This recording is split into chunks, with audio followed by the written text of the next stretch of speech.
Hello guys, welcome once again. In this video, I'm going to show you how you can use data structure or simply structures in C++. So first of all, why we need to use structures in C++? So in the earlier videos, I have shown you you can define a variable in C++ like this. Int and the name of the variable and this semicolon, or char and the name of the variable and the semicolon. So this int and char are the predefined data type which is provided by C++ to us. So we haven't defined this int or this char. Now suppose you want to define your own data type, you can use structure to define your own data types. So let me give you an example. Now for example, you want to define a structure for a book. A book can contain name, book author, or book ID, and you want to use these name, author, and ID as a data type, or book as a data type. Then how you can define a structure for the book? So the basic syntax of the structure is you just write struct and the name of the structure you want to define. So in our case, we are defining book, or books will be appropriate, and then just give the semicolon and this colon to complete the structure. Now this is the basic definition of structure, and now inside structure you can define the traits of the book. For example, book has some name, book can be written by some author, and book has some ID. So you can define it like this: char name of array 50. Array can contain 50 character, for example. Char of author, which also can contain 50 character. And for example, int, you define the book ID like this. So now you have defined a new data type called book, and now you can use this data type in order to call these members of your structure. So how you can call this structure from in your main?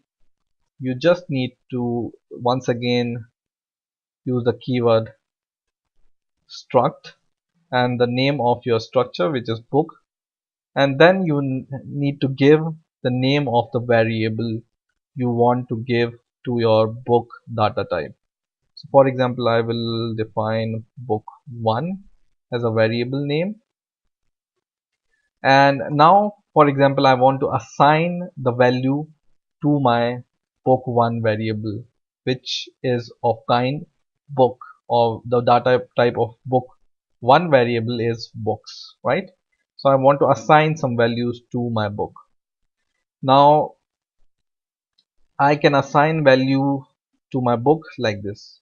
I will write the name of my variable book1, and when I use dot, which is called dot separator, then you can see the option I can call any of the three members using this dot separator. For example, first of all I will call this name, and then I can give equal to and give the name of the author. So not the name of the author, but the name of the book. So name of the book, for example, we can give C++ tutorials. Okay, but one more thing I want to show you, that this type of assignment to the character array is not very efficient. In order to copy a string inside a character array efficiently, there is other way of copying this array inside your character array. So what you can do is you can use the keyword string copy, and as a first argument of this string copy, you can give the name of the variable, which is book1.name, in which you want to copy the string. And as a second variable, you can give the name, give the string which you want to copy in this character array variable. So this is the more efficient way of copying the string into a character array, right? So avoid using this type of assignment whenever you want to assign a string inside a character array. Just use the code like this. This is more efficient. Okay, so this is a good practice in C++ to use string copy instead of directly assign by equal to. Now, and one more thing, in order to use this keyword string copy, you need to use this library. So just write include C string library. Just include this library in order to use this keyword string copy. I will just copy this once again and paste it here. And this time I want to give the name of the author. For example, I will give the name of the author as programming knowledge. Okay.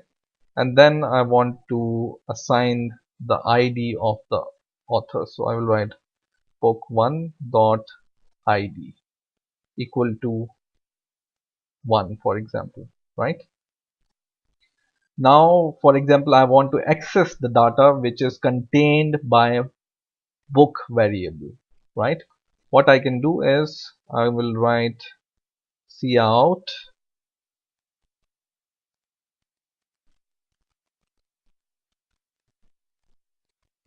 book one name,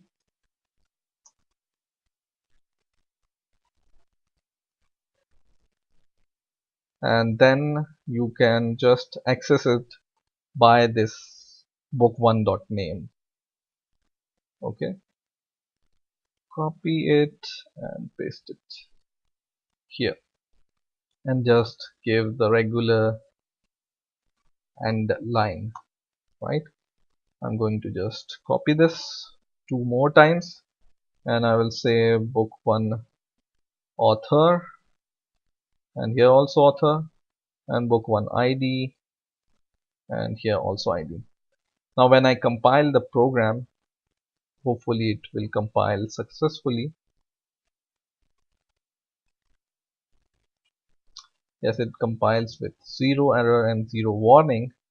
Now when I run the program, this will show whatever I assigned to my book data type. You can see you can access this content in this book variable by book1.name, book1.author, and book1.id. So in this way, structures allow you to define your own data type. In our case, we have defined the data type book, and this data type book has the trait name, author, and ID, right? And then using this data type, we have defined a variable, like we define it like this. So we have the data type. The data type in our case is book, and the name in our case is book1, right? And then we can assign values to our variables like this and like this. And when we want to access the values inside the variable, you can just access it like this: book1 dot whatever value you want to access. So you want to access book1's name, then you can write book1 name, book1 author, and book1 ID. Okay, so in this way you can access the structures content, and you can define more books like book2, book3, and you can assign values, and you can access the content inside this books. So in this way you can define your own data type using struct. And by the way, you can also use functions inside the structure. This is a little bit high level programming. So for basic, it's okay to use just the default data types. I hope you have enjoyed this video. Please rate, comment and subscribe, and bye for now.